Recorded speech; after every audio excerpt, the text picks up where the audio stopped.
So my challenge to you is, what if you didn't have to do anything about anything at all? Nothing at all to do, nothing at all to do about anything. Yes, make a cup of tea because that doesn't give you any trouble. Whatever it is you have to do, answer the phone, make this appointment, whatever.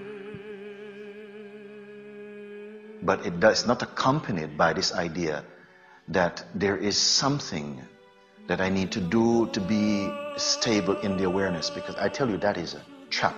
Forget about it.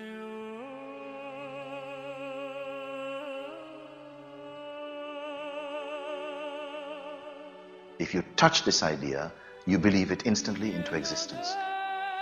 And then you have to believe another idea to remove it.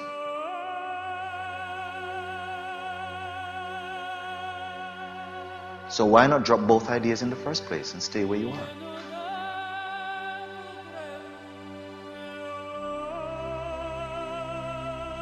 You're simply here within which all that arises for you, including the sense of spirituality, forget about spirituality then. Forget about enlightenment and forget about you also. And what remains here? That which cannot be gotten rid of remains.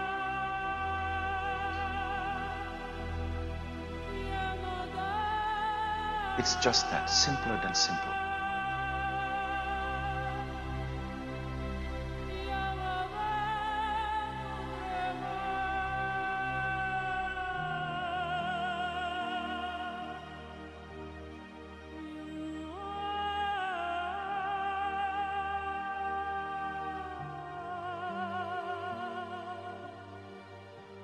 Sometimes we overuse the intellectual faculties, which are only meant to take you up to the seeing, and thereby they say goodbye. We have served you enough, they will go. You're simply here.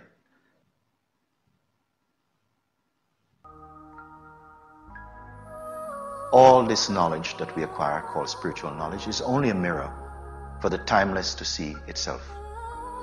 And for what reason? For no other reason than it's fascinated with its own recognition for some reason.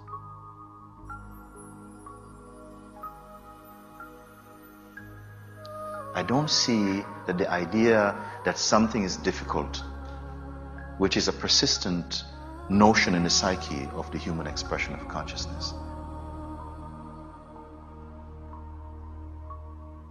that we just have to do something to kind of, sometimes you're speaking like also a sense that we must get something accurately. So I said, no, there's no accuracy in the self. Or everything is the self.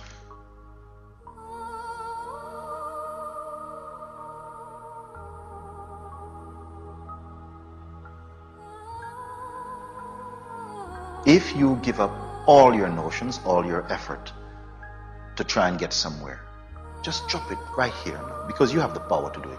Just drop it. Yes. Just like you're sitting in a restaurant full of people, clinking glasses and utensils and stuff, and talking, and there's music, and yet you can have a sweet conversation with your friend sitting across the table, because you don't let it in. In the same way, you don't let these thoughts in. That there's something that I need to do to stay more present.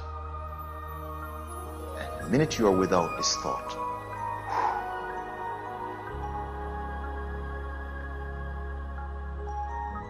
the recognition is here. You know what? Oftentimes, this moment of seeing is attended by great laughter. There's nobody laughing, it's just laughter. It seems too simple to be true. Because how many books, how many libraries, how many CDs, how many teachers, how many stories? Can it all be pointing to this simplicity? My God, what a joke, what a strange thing. That I simply am. Some full acceptance of this ever-present truth happens, as it were. We can give it the title of grace or sort of benediction or whatever it is, but it simply happens.